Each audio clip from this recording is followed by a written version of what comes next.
Bom, pessoal, obrigado de novo por estarem aqui. Prazer receber todo mundo. Começar aqui apresentando os 3 convidados. O Stefano, que é fundador e CEO da Minter. Grande experiência em mercado financeiro e também liderou time de vendas, mas depois ele se apresenta também um pouquinho, conta um pouco da história dele. O Luiz é o representante da Bitco no Brasil, líder da Bitco no Brasil. Como ele mesmo se denomina, um evangelista da adoção do blockchain como sistema definitivo de registro. Também bem-vindo, Luiz. Henri, diretor de estratégias de investimento da Hashdex, Politécnico, passou por mercado financeiro também. Então, bem-vindos os 3, obrigado. Eu fiz uma apresentação bem breve para a gente poder bater mais papo, enfim, trocar mais ideia. Dá tempo de responder todas as perguntas. Bom, começando aqui pelo tema do painel, América Latina. Como o Gui falou, como ele sempre fala, ele falou na abertura dele, né? Assim, o Bitcoin pode ser bom para alguns países do mundo, mas ele é ideal, perfeito para o Brasil, mas acho que para a América Latina, dados os nossos desafios econômicos, inflação, estabilidade política, enfim, a gente sabe bem como que é a vida aqui nessa região.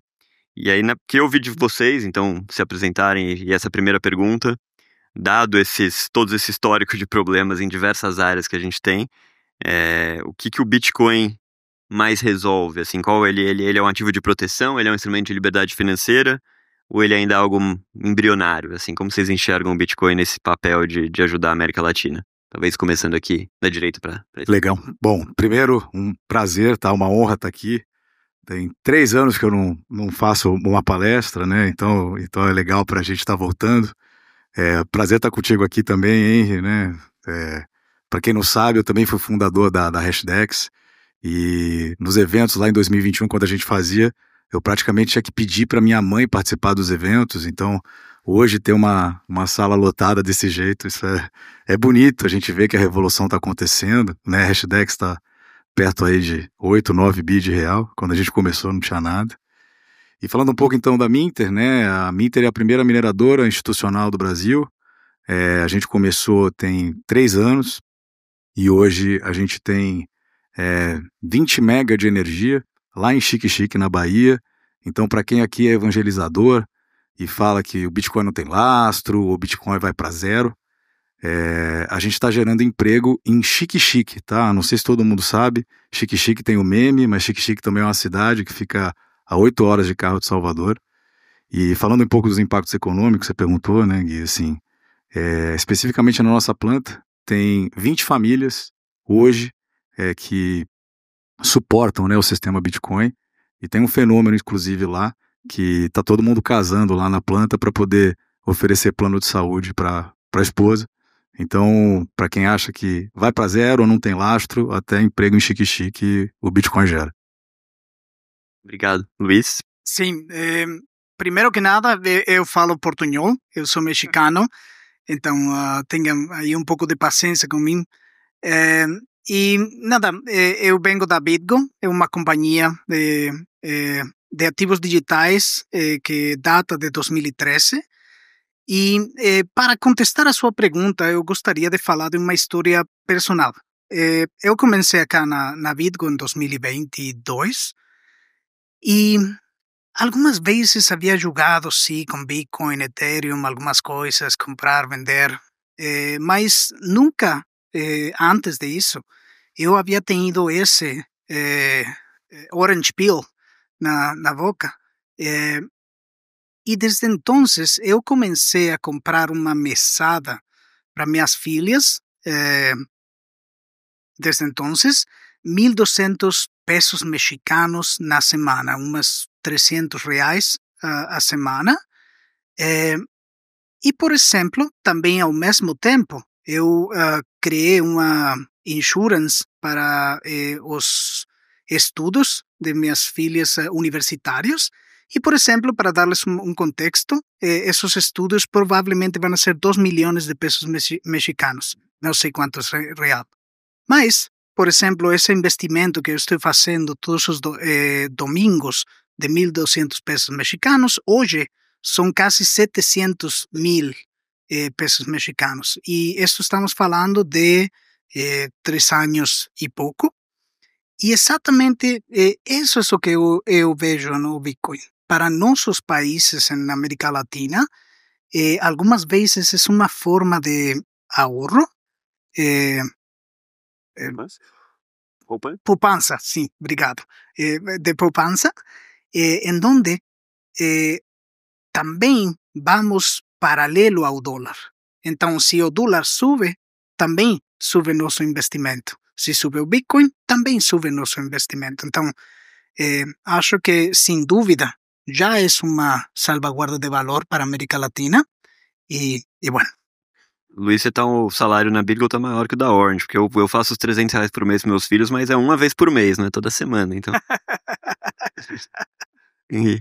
Bom, primeiro, boa tarde a todos, é um privilégio, um prazer estar aqui, representando a Hashdex, cujo um dos fundadores, uma lenda aqui, tá dividindo o palco comigo. E até a própria história da Hashdex conta muito também em relação a isso, porque em 2018, né, era basicamente nada.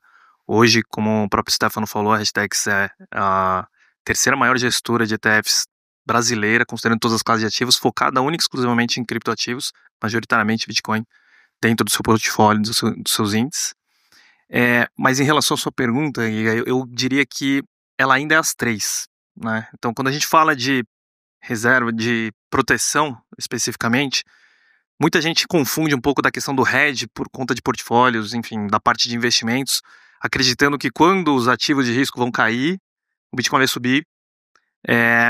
Mas acho que quando a gente fala de proteção, a gente está falando de uma coisa muito além disso, né? Quando a gente está falando de proteção, a gente está falando de preservação do poder de compra, que foi bem explorado no painel anterior. E nesse aspecto, ele serve e tem servido muito bem em relação a isso. Tem vários estudos, PigMac Index, mas especificamente até a precificação do iPhone em diversas moedas ilustra bastante bem isso. Então ele sim, já é uma reserva de valor nesse aspecto. Do ponto de vista libertário também é verdade, porque a gente tem nações cuja macroeconomia, política são muito mais desafiadoras do que as nossas aqui, onde você conseguir preservar, além de preservar seu poder de compra, conseguir sair com seus recursos, é muito mais desafiador e o Bitcoin promove isso. E ao mesmo tempo ele também ainda está engatinhando, ele ainda está no início, justamente por isso que a gente está conversando com muitos investidores que ainda tem uma série de barreiras, preconceitos que precisam ser endereçados, desafios justamente para falar sobre o tema. Então ele também e está num estágio extremamente inicial do ponto de vista da adoção justamente por conta disso. Além de entender para investir, como é que eu replico e repasso isso adiante, né? Esse é um dos grandes desafios. Por isso que, para mim, as três características elas se aplicam. Legal você comentar isso, só uma observação. A gente tá fazendo muita conversa, como para vocês já nos ajudam muito, que vocês estão fazendo isso há 5 anos, quebrando o gelo, mas fazendo muita conversa com institucional, explicando sobre a Orange, sobre tesouraria de Bitcoin. E normalmente as pessoas pegam muito rápido a parte da tesouraria, da operação da engenharia financeira, mas elas têm a dúvida sobre o ativo em si, sobre o Bitcoin. Preciso entender mais, preciso estudar melhor. Então acho que ainda está muito embrionário mesmo. Uma segunda pergunta, acho que começa pelo Luiz, que tá em toda a região. A América Latina é super ativa, mas assim, em uso de Bitcoin, mas ainda muito fragmentada. Assim, que países ou ecossistemas você enxerga que estão se destacando no uso de Bitcoin? Assim, o que está funcionando em termos de regulação, educação ou uso real, efetivo do Bitcoin na América Latina? Os Stefano e Henrique, por favor, comentem também, mas comece pelo Luiz aqui. Então, eu falaria realmente de 3 países e, sem dúvida, eu começaria aqui no Brasil. Acho que foi uma regulamentação de 2022 que realmente foi reconhecido um ativo virtual, geralmente, pela regulação. Isso marcou um hito em onde a gente podia ter acesso a isso sem ser mal visto no mercado. Então, isso é, para mim, um mito de Latinoamérica. Depois também falaria de outros países, por exemplo, como Argentina, que tem exatamente o caso de minha poupança com minhas filhas, em donde eles tiveram períodos de muita mais volatilidade com o peso argentino, em donde a inflação era demasiado alta. E alguns deles, tiveram essa visão de começar a ter essa poupança em Bitcoin, porque eles primeiro iam ao dólar, que era o instrumento normal de poupança, e depois mudaram alguns deles a Bitcoin. Acho que, sem dúvida, um país a mencionar é El Salvador, que acho que para todos os bitcoiners marcou uma pauta, um antes e um depois a nível global, exatamente por os países que agora, Estados-nação, que eles têm Bitcoin como tesouro. Por exemplo, Butão, acho que também está na lista, mas não na América Latina. E alguns outros países, eu falaria que são mais por necessidade. Por exemplo, Venezuela, que eles começaram a ter mineradoras de Bitcoin exatamente por a escassez de ter qualquer outra produção no país. Não. E então, agora sim. Então, Venezuela tem esse caso de ter uma restrição de entrada de produtos, mas tinham que gerar algo. E é um país em onde começou a gerar Bitcoin, e sim, falaria que algumas das pessoas de Venezuela hoje vivem da Bitcoin, exatamente da mineração. Mas os demais países em geral, por exemplo, a gente tem um caso, falaria também um pouco único, com o Banco de Crédito de Peru, em donde eles brigaram aí com o Banco Central deles por 3 anos, somente para permitir aos clientes do banco comprar Bitcoin. Então, acho que aí muitas pessoas ao longo da América Latina e em seus países estão começando essa briga contra. E não quero falar que é contra os bancos centrais, somente de educar aos bancos centrais dessa nova tendência. Stefano, quer comentar? Eu vou pegar um pouco do gancho, talvez. A gente estava muito mais focado aqui em Brasil, mas acho que eu gostei desse ponto de você falar a percepção que a pessoa tem sobre você, por você ser um Bitcoiner, né? Quase que ser um discípulo do Darth Vader ali, porque você está estudando alguma coisa que o cara não teve a humildade intelectual de se posicionar. E, né, acho que falando um pouco do play de custódia institucional, e é muito importante, tá, pessoal, a gente entender o quanto que essa adoção, ela realmente tá madura, e ela tem um espaço muito grande, mas eu me impactei por esse teu ponto aqui de ser um bad person. Quando a gente estava começando a Hashdex, não tinha prática de custódia institucional, né? E a gente foi num banco na Avenida Paulista, então só para falar se é um banco na Avenida Paulista, você já sabe o nível, talvez, de roda presícia, né, daquela pessoa que estava recebendo a gente naquele momento. Mas, ao mesmo tempo, era uma coisa que era tão absurda para você chegar para um banco, explicar o que é uma chave privada, explicar o que é uma chave pública. E hoje a gente está participando por eventos assim, tá? Então, acho que assim, não vou puxar a sardinha para o Brasil, acho que tem muitos outros lugares que estão evoluindo, mas o fato de ter players, eventos como esse, é um marco para a nossa indústria, sem dúvida. Eu vou pegar o gancho, a gente tem muitos investidores estrangeiros na Orange, tem parte da equipe americana, enfim. E quando eu conto que faz 2, 3 anos que dá pra comprar Bitcoin no app do meu banco, eles não acreditam, eles falam, você tá brincando. Então realmente a gente tem Pato alto, né? Henri, eu vou pular pra próxima pergunta já, pra fazer o gancho aqui com você. E um pouco na linha do que o Stefano falou, né? Como é que você tá vendo, o que a gente falou, vocês estão há 5, 6 anos aí quebrando gelo pra todo mundo, então tentando vender o Bitcoin pra investidores institucionais, etc. Como que mudou a narrativa e a recepção dessas pessoas desde 2021, quando vocês começaram em 2018, mas acho que o primeiro ETF é de 2021, se eu não me engano. Não, legal, acho que a primeira metade eu vou deixar pro Stefano contar, que era a parte mais difícil.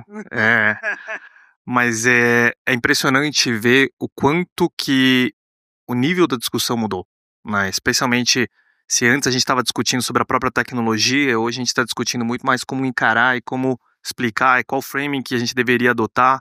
As perguntas são mais técnicas, obviamente que a gente está falando dentro da nossa natureza do negócio muito mais no âmbito de investimentos, né, e diversificação de portfólios.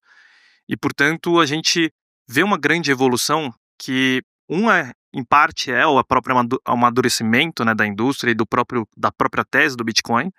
Outra é um impulso que a gente teve no ambiente complexo do mundo, né, geopoliticamente falando, macroeconomicamente falando.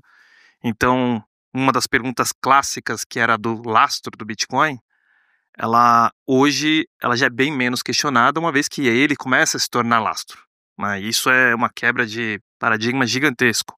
Quando a gente fala de volatilidade, é outra clássica e máxima, né, de um ativo muito volátil. E aqui, esse tipo de pergunta é importante porque é uma dor genuína do intermediário que está tentando passar para o seu investidor final uma mensagem. E essa vai ser a reação dele. Ele precisa estar preparado. Na época... Eu gosto do que o Saylor fala, que volatilidade é vitalidade. Isso é assim que você precisa vender. Perfeito. Eu tenho até um outro ângulo interessante, que assim, a própria indústria de criptoativos e de Bitcoin, ela criou esse estigma da volatilidade e dissociou ela da natureza, que é uma tecnologia nascente emergente. Então, por exemplo, a inteligência artificial hoje está muito em voga, né? Ninguém tem dúvida de investir em tecnologia, inteligência artificial especificamente, dando nome em NVIDIA. Mas pouca gente sabe que a volatilidade de NVIDIA é de 60% constantemente em todas as janelas. Pouca gente sabe que o drawdown, a perda máxima observada em NVIDIA, este ano chegou a bater 66% nas tarifas do Donald Trump. Pouca gente sabe, pouca gente fala que em 2018, quando o Bitcoin também sofreu, né, por conta das suas próprias crises, NVIDIA também caiu da ordem de 56%, porque não é o framework, não é como é encarado, porque é uma tecnologia muito mais palatável, muito mais tangível e está dentro de um outro tipo de análise, que até o próprio Ulrich aqui comentou antes, de uma empresa que você pensa no fluxo de caixa descontado, etc. Próprio geração de caixa, que sempre está junto com o Bitcoin. Bitcoin não gera caixa. A gente ouvia recorrentemente isso, mas agora, recentemente, com toda essa escalada geopolítica, guerras, questões fiscais, o ouro ressurgiu, que era um tema esquecido, e o ouro também não gera fluxo de caixa. Então, todas esses estigmas que se construíram ao longo do tempo em cripto, elas começaram a cair. Começaram a cair, ou pelo menos você tem um paralelo dentro do mundo tradicional de investimentos, onde você consegue perceber que criou-se essa narrativa em torno de Bitcoin que cada vez mais está sendo questionada. Então, acho que o desafio continua, é grande, né? Acho que a gente tem, com esses tipos de evento, que ajudar a transmitir essas mensagens cada vez de forma mais clara, mas o mundo tem ajudado essa agenda, obviamente tio Sam lá em cima, então quando coloca energia, força, a gente tem um alinhamento gigantesco, político e geopolítico em torno disso e acelera muito. Então se antes a gente falava de mineradores, de players que ninguém conhecia, hoje você tem Deutsche Bank soltando relatório, Morgan Stanley soltando relatório, Citi soltando relatório, JP Morgan aceitando Bitcoin como lastro na dívida, você tem aplicações, cartões, como a gente viu o Felipe trazendo aqui exemplos, né, de facilitação, os próprios cartões de crédito aceitando e utilizando isso por trás. Então, tudo isso está maturando, a tecnologia continua evoluindo, a adoção aumenta e os investidores institucionais também começam a conseguir encaixar isso dentro das suas próprias teses. Então, ao invés de pensar nele como uma empresa de fluxo de caixa, ele é um ativo macro, está cada vez mais se comportando como tal.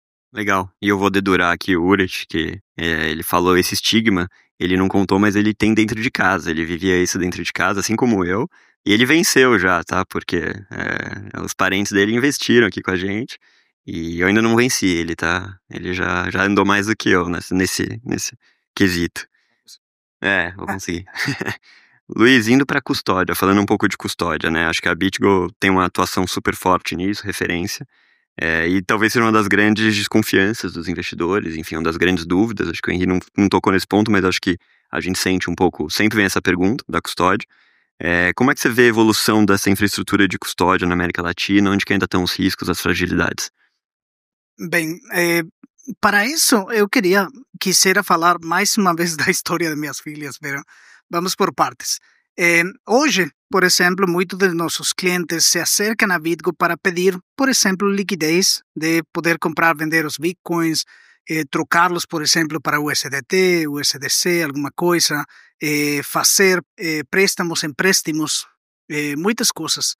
Mas, em muitas ocasiões, essas companhias não entendem ainda a importância da custódia. BitGo, por exemplo, hoje temos 12 anos fazendo custódia, então sim, somos um custódio, mas somos um custódio de há 12 anos. Hoje fazemos muitas mais coisas do que é a custódia, mas vamos lá, vamos a voltar a essa história de minhas filhas. Vou fazer uma pergunta aqui para o público. Quantos de vocês têm uma carteira própria? managed. Tá bom. Muitos de vocês. Agora, segunda pergunta. Hoje, agora aqui, e perdão porque vou falar, caem mortos. Quantos de vocês e suas famílias conhecem o processo de acesso aos ativos que vocês têm em suas carteiras? Mãos. Eu vejo menos da metade. Isso é o problema fundamental da custódia. E isso que acabo de fazer, somente uma coisa muito personal, isso que acontece a nível institucional também. Porque sim, claro, uma custódia de ativos digitais é muito parecido a uma senha. E vou fazer uma comparação absurda, mas é uma senha. Sim, claro, eu posso fazer uma senha todos os dias. Faço um novo correio eletrônico, vou fazer uma senha. Faço uma carteira, vou fazer uma senha. E muitas das instituições hoje estão pensando que é tudo o que precisam de fazer. A gente tem que pensar em resiliência, tem que pensar em recuperabilidade, porque senão começamos a perder os bitcoins, não? Se temos uma carteira e depois perdemos as chaves, perdemos as bitcoins. Provavelmente aqui falavam de as computadoras quânticas, e nesse futuro provavelmente podamos recuperar os bitcoins, mas é uma coisa que tem muito processo, muito cumprimento detrás dessa custódia. Hoje, por exemplo, a gente faz essa senha, que eu falei muito sencillo, como uma senha, em multisig, que é exatamente utilizar 2 de 3 senhas, e uma delas vive sempre na nuvem, mas as outras 2, fisicamente, a gente gera as senhas dentro de um cofre bancário. Para aqueles que são banqueiros, provavelmente exatamente o mesmo cofre onde vocês vão e deixam moedas e sim, moedas, joias, algumas coisas mais, exatamente essas mesmas, esses mesmos cofres. Aí geramos as chaves e cada vez que você tem que assinar, tem que ir a esse cofre, assinar dentro do cofre e sair. Então, não é somente uma senha, é muito mais que uma senha, e esse é o challenge mais grande que hoje tem a custódia. Que muita gente somente diz, sim, custódia. Tem muito mais.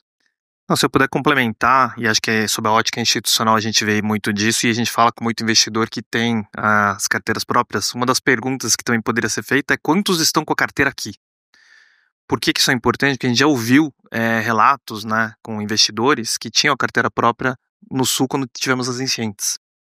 E que não é uma questão de negligência, todo mundo acredita ou pensa que a questão da perda da custódia necessariamente é uma questão de negligência, mas não, naquele episódio as pessoas não acessaram as próprias casas, né? Então, assim como tem valor carregar ouro em casa, para determinadas situações, também tem carregar uma parte, um pedaço pequeno, algum pedaço relevante ali para determinadas opções, mas quando a gente está falando de um patrimônio muito maior, numa economia minimamente estável, eu acho que a custódia institucional se difere gigantemente da custódia pessoal e individual, né? Então, a gente também, a BitGo é prestadora de serviços da Hashdex, inclusive, onde a gente vê exatamente isso, segregação de chaves geograficamente, conexão, né, contra hacks, roubos, perdas. Então tem essa questão de estar num bunker, literalmente num bunker, multi-assinaturas, quase como Missão Impossível, onde todo mundo tem que colocar a chave e girar ao mesmo tempo. Então tem uma série de processos que já se aprimoraram muito no âmbito de custódia institucional, comparado com a custódia individual. Se eu puder só agregar aqui, esse negócio de custódia, né? Mais ou menos ali no fim do ciclo de 21, né? Aí minha esposa, na época, falou, nossa, amor, você estava certo, né? E na verdade eu fiquei certo porque eu discordei dela, mas eu falei, é verdade, amor, estava certo. E aí na ocasião eu criei uma, não sei se todo mundo sabe, tem várias formas de você armazenar, né? Eu criei uma seed phrase para ela, e eu falei, ó, amor, aqui tem 1 Bitcoin, eu tinha colocado 0. Dei para ela, falou, então, ó, você guarda isso para você, um dia se eu precisar. Ela perdeu a chave. E eu deixei ela chorando uma semana achando que tinha um Bitcoin, mas não tinha nada. Mas acho que esse é o ponto aqui, né? Eu acho que, apesar da tecnologia, ela ter talvez esse romantismo, o not your keys, not your coins, realmente né, o homem soberano, mas acho que cada um tem seu perfil tecnológico, né? E acho que cada um tem o direito de se debruçar, né, fielmente a tecnologia ou ter provedores de serviço de alto nível para fazer o trabalho complicado. Ou usar ações, cotas de fundo. Ou não perder a chave privada. Né? Isso. Stefano, eu vou voltar aqui um pouco no que você falou na abertura sobre o papel da mineração de Bitcoin, né, como vetor de desenvolvimento. Então, conta um pouco mais dessa história e do potencial Legal. que você enxerga, não só no Brasil, mas na América Latina, a história de usar energia, enfim, a ociosidade que a gente tem no sistema, enfim. Tá bom.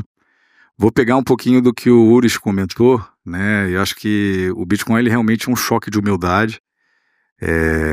Me debrucei bastante, especificamente no Bitcoin na época da Hashdex, mas eu nunca enxerguei ele, né, como um token de energia, né? Então não vou entrar aqui em discussões de pessoas que já falaram de estocamento, dentre outras coisas, mas a gente pode sim enxergar o Bitcoin como uma grande bateria, tá? Falando especificamente de Brasil, o Brasil hoje ele tem de capacidade instalada de energia algo próximo a 200 GB, tá? É difícil ter um número, mas assim, pegando mais ou menos uma métrica média, 5 milhões de reais por mega, a gente está falando então de 1 trilhão de reais de capex de energia no nosso Brasil, tá? Protocolo Bitcoin, sistema Bitcoin, que todo mundo fala que não tem lastro, mas tem muito mais lastro do que muita gente imagina. Hoje ele consome, em média, 20 GB de energia. Então imagina que o sistema Bitcoin ele consome em torno de 10% da capacidade instalada do Brasil, mas se você olhar a capacidade média do Brasil, o Brasil está na casa de 70, 80. Tá? Então realmente, né, para quem tem o point of no return, então essa commodity ela equilibra uma quantidade de energia muito, muito, muito grande. Tá? E aí falando especificamente de oportunidades até para lugares onde ninguém quer ir, não estou falando mal de Xique-Xique, pelo amor de Deus, eu adoro estar em Xique-Xique, estou em Xique-Xique daqui 2 semanas, mas os lugares de energia barata são os lugares onde realmente não tem demanda, onde não tem consumo, né? E a gente pode de repente enxergar o sistema Bitcoin, os data centers de Bitcoin como um aspirador de elétron abençoado que ele leva o poder econômico para onde não tem vazão. Então, é muito bonito, talvez, a gente ver lugares onde não tem nenhum acesso econômico, especificamente na cidade que a gente está, não tinha muita coisa. Né? No final, você pegar o play de renovável, é um lugar, obviamente, no caso onde a gente está numa planta eólica, real estate muito, muito barato, então real estate muito barato, não tem ninguém, né? Senão não seria o real estate barato, não é Nova York, tem que ventar, mas ao mesmo tempo, quando você põe uma planta de pé, você não consegue justificar né, que aquela economia ela floresça. Então, Gui, voltando ao ponto da transformação, uma coisa foi legal, acho que quando a gente começou a montar a companhia, a gente via as possibilidades de colocar realmente esse poder econômico lá, mas quando você vê realmente as famílias indo para lá, a planta crescendo, a gente também tem ambição para ir para outros lugares, mas conseguiram colocar, que legal. Dá para fazer o antes e depois? Era o antes do Bitcoin e depois do Bitcoin. São duas. Aí, ó, antes do Bitcoin, agora depois do Bitcoin. Opa, não. Oh. Não. Aí. Antes, volta uma, depois. É isso. Então, é isso, pessoal, tá? É uma revolução que tá começando ainda. Muito legal, muito bom. Vamos fazer uma rodada final aqui, uma última pergunta para os três, tá? Qual que é o maior potencial que o Bitcoin tem de transformar a América Latina nos próximos anos? Acho que o Urit e o Felipe terminaram um pouco com essa mensagem de que isso vai acontecer, né? Esse impacto que o Bitcoin tem. Mas acho que vocês acham que vai ser o mais tangível, né? O resultado mais visível para as pessoas no curto, médio prazo, vamos chamar assim. Quem quer começar aí com essa pergunta difícil? Bom, acho que eu acredito que o Bitcoin vai empoderar muita gente. Como já foi comentado antes aqui, ele é democrático, ele tem várias facetas, vários formatos, várias utilidades, desde investimento até questões de energia. Então, eu acho que esse conceito também libertador de entender a questão da desvalorização e perda do poder de compra, que é recorrente especialmente aqui para o Brasil, mas que muitas das vezes a gente esquece ou ele se disfarça de várias formas, eu acho que o Bitcoin reacende isso, né? Especialmente também, e aí falando no âmbito um pouco mais global, no ambiente onde ele está inserido, na complexidade geopolítica que a gente está enfrentando atualmente, onde pode potencialmente até ter uma coordenação, né, de desvalorização de todas as moedas, e a gente começa a discutir qual vai desvalorizar menos, o Bitcoin começa a se tornar uma grande saída, com uma portabilidade muito mais fácil, uma agilidade com custos muito mais acessíveis. Então, dessa vez a gente tem uma forma de se proteger em relação a isso, que lá atrás tinha o ouro, mas o próprio ouro era inacessível, ou até, de certa forma, foi confiscado. De certa forma não, ele foi confiscado, especialmente nos Estados Unidos. Acho que com o Bitcoin você tem muito mais margem de manobra para isso. E do ponto de vista de investimento, eu acho que ele complementa muito todos os tipos de portfólio para todos os tipos de perfis, uma vez que você entende a utilidade dele e consiga enquadrar ele como um bom investimento de longo prazo. Afinal, na nossa visão, ele é uma reserva de valor emergente, ele ainda não se consolidou como tal, então ele também traz consigo características de um potencial retorno expressivo, justamente porque ele ainda precisa alcançar esse status de se consolidar como uma reserva de valor. Então, tem características de tecnologia somado com proteções, algo que é muito raro de se ver e talvez seja uma das grandes novidades tecnológicas e oportunidades de investimento em muito tempo, não? Eu posso falar mais do que tecnologicamente vai mudar graças ao Bitcoin. Eu acho, por exemplo, e vou voltar mais uma vez a minhas filhas. Minhas filhas, elas têm Você gosta das suas filhas, hein? Gosto Por isso muito. comprou Bitcoin para elas, né? Tá 5 e 2 anos. Quando elas tenham 10 anos, 11 anos, eu acho que tudo na escola vai ser ao redor de blockchain. Ao princípio, minha visão personal, eu gosto muito do blockchain como salvaguarda dos dados. Ponto. Então, isso vai mudar muito como elas veem o mundo e, ao mesmo tempo, vai ajudar a elas a ter um bom investimento. Legal. Bom, tô vendo que esses 28 segundos aqui eu tô... Não, tá bom. Eu já falei demais, já peguei foto, não quero abusar, né? Cheguei aqui, né, pela lateral. Mas o Michael, ele fala, né? Também, ele fala Bitcoin's Hope, né? E no final, acho que para quem já tá entrando agora, ou era no-coiner, ou era hater, mas isso aqui é uma jornada, é uma transformação que começa talvez financeiramente, mas ela realmente muda o ser humano espiritualmente, principalmente nos ciclos de queda. Não sei quando que vocês entraram, mas assim, tenha certeza que vai acontecer e isso faz parte. Mas no momento que a pessoa que genuinamente se dedica ao protocolo, ela consegue ver o quanto isso aqui é transformador.